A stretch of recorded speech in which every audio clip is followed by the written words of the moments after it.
Merci Robert pour la présentation, pour l'invitation. Moi, je trouve toujours très intéressant ce genre de rencontres parce qu'on a toujours besoin, nous, au boulanger, souvent la dernière phase, dernière étape, même si c'est encore le consommateur après nous. Mais c'est important de bien comprendre aussi les enjeux des uns et des autres dans la filière, les meuniers, les producteurs, les agronomes, toute la partie réglementaire, parce que ça évite aussi d'avoir des confusions ou de tirer des conclusions trop vite. Donc je pense que en tout cas, moi j'ai pris beaucoup de plaisir à écouter les uns et les autres depuis ce matin. Alors, la question que l'on m'a posée ou que je vais tenter de répondre, je vais aussi vous demander un petit peu d'indulgence parce que moi ça fait que 3 ans et demi que je suis arrivé au Québec. Mais je vais tenter de vous témoigner aussi mon impression sur le pain, sur ce que j'ai vu aussi au Québec, parce qu'il y a une filière qui est très mobilisée, qui est très impliquée, qui est très sensible aux valeurs de l'agriculture raisonnée. Je prends là. C'est ça ? Oui. Ouais. C'est très sensible. Donc j'ai repris un peu les images, et puis c'était pour un petit peu boucler la boucle. Donc on va parler du pain, donc de la pâte du pain, et puis évidemment du consommateur derrière, parce que c'est tout ça, si nous les boulangers on ne prend pas conscience et puis on ne suit pas un peu toute cette chaîne de valeur, ça n'aurait pas beaucoup d'intérêt aux producteurs, aux agronomes, de dépenser autant d'énergie sur ce principe qu'est l'agriculture raisonnée. Alors, je vais tenter d'y répondre à travers 3 questions. Donc, d'où vient le pain ? Qu'est-ce qu'est du bon pain ? Et puis ensuite, et le pain aujourd'hui au Québec. Au niveau de la première question, d'où vient le pain ? Je pense qu'on en a beaucoup parlé depuis ce matin. Ça ne vous aura pas échappé que ça vient d'un champ de blé. Et donc, si on veut bien faire les choses, le pain c'est quand même la résultante du blé. Mais il y a aussi 2 parcours, et c'est important pour moi d'introduire à travers ça, c'est que le pain il a aussi c'est le symbole de l'agriculture, hein. Il faut savoir quand même c'est le symbole de notre civilisation. Le pain il est ce qu'il est aujourd'hui parce qu'il a suivi tout un cheminement depuis plus de 10 000 ans. Hein, on l'a retrouvé, et ses premières traces ont pas loin de 10 000 ans maintenant, à Sumer, en Mésopotamie. Les gens ont commencé à cultiver le blé et sont arrivés à fabriquer du pain.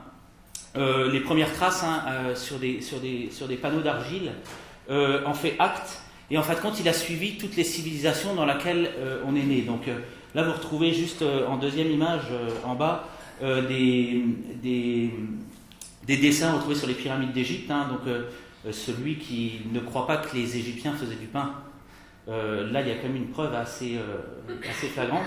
Au niveau de la Grèce, le pain était aussi très très présent. On a retrouvé dans des traces de livres, les Grecs ont été les premiers à associer au pain du miel, des épices. C'est passé par Rome. Rome, au niveau du pain, a lancé les premières corporations de boulangers. On commençait à légiférer autour du pain. Une célèbre phrase, du pain et des jeux, qui a suivi un petit peu toutes les civilisations après Rome. Évidemment, le Moyen-Âge, il est aussi passé à travers beaucoup de monastères, à travers l'Église. À la Révolution, il a quand même été l'acte presque de la Révolution française, puisqu'il faut savoir que les gens qui ont pris la Bastille le 14 juillet 1789 pensaient y trouver du blé. Et c'est le jour au XVIIIe siècle où le prix du blé était le plus important, le 14 juillet 1789. Évidemment, il a passé les guerres, et puis aujourd'hui, il est toujours là. Alors c'est important pour moi d'introduire ça, parce que ça fait aussi partie de notre identité. C'est-à-dire qu'il est passé à travers plusieurs siècles, à travers plusieurs époques, à travers plusieurs périodes, et aujourd'hui, le pain qu'on mange, c'est juste la continuité, la transmission de toute cette chaîne historique. Ça, je vais appuyer sur un mauvais bouton. Et puis, ce qui est aussi fascinant avec le pain, donc on voit qu'il est à la fois plurimillénaire, mais il est aussi complètement universel. C'est-à-dire qu'à partir du moment où on estime que le pain, c'est à la base une céréale qu'on a décortiquée, c'est une céréale ensuite qu'on a associée avec de l'eau, à laquelle on a développé 2 étapes de fermentation et de cuisson, ben on peut dire que l'ensemble de toutes les civilisations du monde ont un jour sont ancrées dans le pain. Alors au Mexique, évidemment, on va utiliser du maïs. Au Pérou, on va utiliser des céréales comme le quinoa. En Chine, on va utiliser des céréales comme le riz. Tout ce qui est le bassin fertile, l'Arménie, le Pakistan, l'Égypte, on est souvent sur le blé. L'Éthiopie ou l'Afrique, on va être sur le teff, on va être sur le sorgho. Ou le Niger sur du blé dur. Mais ça veut dire que chaque civilisation a toujours eu ce pain-là. Et donc le pain, en fin de compte, il fait partie de nous-mêmes. Il est un peu comme l'air qu'on respire. C'est-à-dire que souvent, c'est le parent pauvre de la table, on va toujours parler du vin. Mais on s'aperçoit que le pain, il a toutes ses lettres de noblesse parce qu'il est tout ça. Il est toute cette histoire et il est aussi universel. Et par rapport à... Il est aussi dans nos mémoires collectives. C'est pas la photo de ma grand-mère, mais ça me fait souvent penser... ma grand-mère qui a connu la guerre et puis qui est toujours vivante. Moi, quand j'étais tout petit et puis que j'allais chez elle, je me faisais gronder si la baguette de pain était à l'envers. Si on avait le malheur de couper les 2 bouts, c'était un acte... un sacrilège, ça allait porter malheur.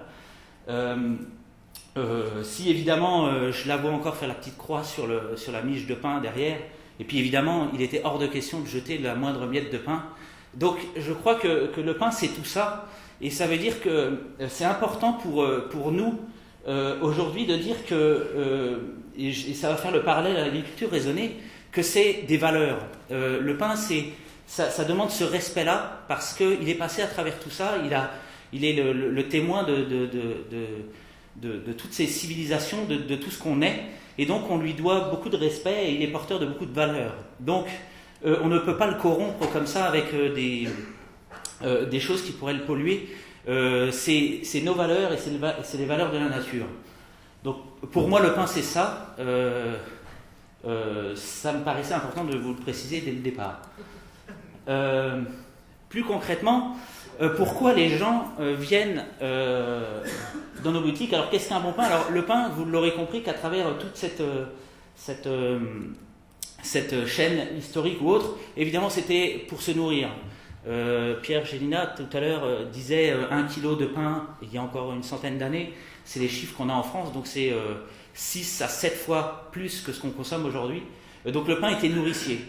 Maintenant, cette étape-là, en tout cas dans le monde occidental dans lequel on vit, le pain, il a passé d'autres étapes. C'est-à-dire que le pain, aujourd'hui, on ne va pas l'utiliser uniquement pour se nourrir, parce qu'on trouve beaucoup d'autres choses de disponibles à côté. On a la capacité de pouvoir acheter d'autres éléments.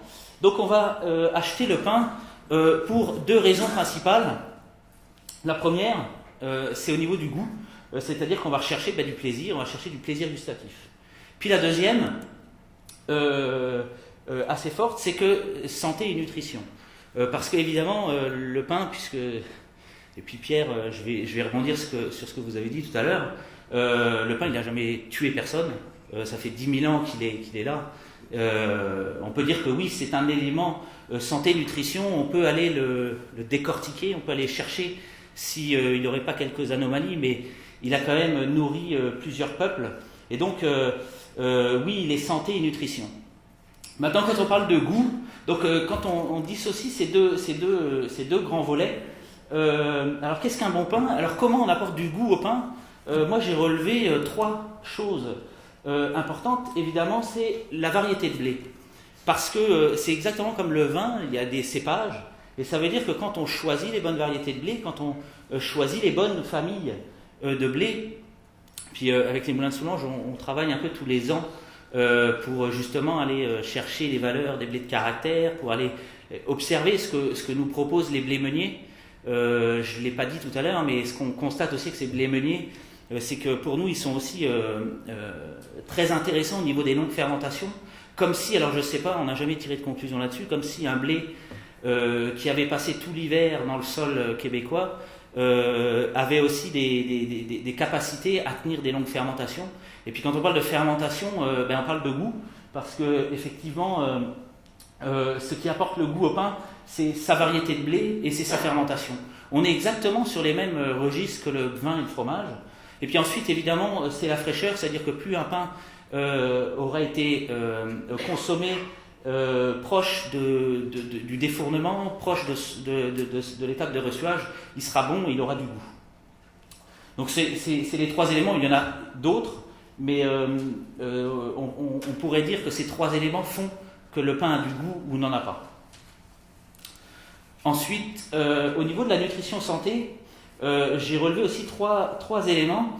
La première, évidemment, la naturalité, c'est-à-dire que moins on aura pollué les sols, moins on aura utilisé justement de pesticides ou autres. Oui, c'est bon pour notre santé. Le type de farine, on a eu l'occasion d'en parler pas mal dans la journée. Donc le fait que ça soit des blés entiers, qu'on utilise les fibres, qu'on utilise les enveloppes du grain de blé. Et puis autre chose, depuis quelque temps aussi, la recherche sur les levains et sur l'acidité de nos produits ont démontré par l'intermédiaire des dégradations des phytases que le levain aussi était un bienfait nutritif et pour la santé, justement pour les dégradations. Il y a aussi quelques recherches qui ont été faites au niveau du gluten, le levain qui peut être un substitut très intéressant. Donc là où il peut apporter du goût, il est aussi nutrition santé à ce niveau-là. Donc aujourd'hui, qu'est-ce qu'un bon pain ? Moi je dirais que c'est quelque chose donc, qui a du goût. Le goût on l'apporte par la variété de blé et la fermentation. Et puis c'est au niveau de la santé et nutrition, on l'apporte par la naturalité, le type de farine et le levain. Et la réponse de l'agriculture raisonnée à ce niveau-là, on peut dire qu'elle joue sur deux choses. Ça veut dire que l'agriculture raisonnée, puisque elle est identifiée en tant que telle, c'est-à-dire qu'on va choisir nos variétés. Tout le travail qu'on mène après chaque récolte, c'est aussi pour ça. Et donc ça veut dire qu'elle a du sens à ce niveau-là, parce qu'on va chercher la naturalité, on va chercher la variété de blé. Je dirais que le travail du boulanger, lui, ça va être de maîtriser et de gérer sa fermentation ou son levain. Ça va être de pouvoir proposer de la fraîcheur, de pouvoir choisir sa farine. Mais ce qu'en amont, la filière nous propose avec l'agriculture raisonnée, c'est cette naturalité et cette variété de blé. Alors, et le pain aujourd'hui au Québec, on pourrait beaucoup en parler. Moi, j'ai essayé d'identifier trois mots qui ressortent. Ça veut dire qu'est-ce qu'aujourd'hui cherchent les consommateurs qui chaque jour viennent dans notre boulangerie. La première chose, évidemment, c'est du plaisir. Donc, on parlait du plaisir gustatif. Le pain a passé sa phase un peu de produit nourricier. On en a besoin pour vivre, pour pouvoir manger. En fin de compte, on vient et on passe la porte des boulangeries artisanales à Montréal déjà pour se faire plaisir. Donc il y a toute une gamme de produits sur lesquels on va mettre du miel, on va mettre des noix, on va mettre des noisettes, on va mettre des olives ou autres pour rappeler ça. Une deuxième vocation dans nos comptoirs, c'est ce qu'on appelle la fonctionnalité, ce qu'en termes un peu européens, on appellerait ça un peu le pain alicament, c'est-à-dire que quand on vient, justement, on vient pour la santé et la nutrition, donc on va chercher le corazan, on va chercher le pain d'émeur, on va chercher quelque chose qui, pour nous, est bon pour notre santé, parce qu'il a une teneur en fibres qui est intéressante ou autre. Et puis, troisième volet, évidemment, c'est le terroir, c'est-à-dire que plus on aura utilisé, en fin de compte, les blés ou les céréales proches de chez nous, plus ça aura du sens, parce que le pain, il est chargé de sens à ce niveau-là. Voilà, moi, alors, évidemment, la culture raisonnée, moi, je pense que c'est vis-à-vis du plaisir, vis-à-vis du terroir et vis-à-vis de la fonctionnalité, il peut jouer complètement son rôle dans ces trois aspects-là. Si on le communique bien à nos consommateurs, c'est pas incompatible, la fonctionnalité, le terroir et le plaisir, on peut l'associer totalement, et puis ça rentre complètement dans le raisonnement de l'agriculture raisonnée.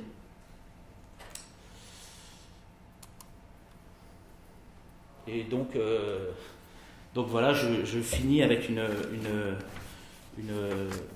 petit tableau de Pierre Bruegel où on voit justement des paysans, probablement des meuniers dans le petit groupe, des boulangers, il y a du pain, il y a du vin, il y a beaucoup de convivialité. Ça date du XVIIIe siècle.